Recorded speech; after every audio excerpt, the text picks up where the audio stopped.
Hello বন্ধুরা, কেমন আছো সবাই? আশা করি সবাই খুব ভালো আছো। আমিও খুব ভালো আছি।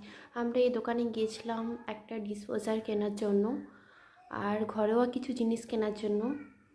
দেখো এখানে অনেক কিছু রয়েছে, নিয়ে নিলাম। তারপরে চলে এলাম। দেখো সামনে একটা খুব সুন্দর কাপের দোকান রয়েছে, বিভিন্ন রকমের কাপ রয়েছে, কফির কাপ, চা খাওয়ার কাপ, অনেক কিছুই রয়েছে, প্লেট। খুব সুন্দর ডিজাইনের শোকেসে সাজিয়ে রাখার মতো জিনিস রয়েছে।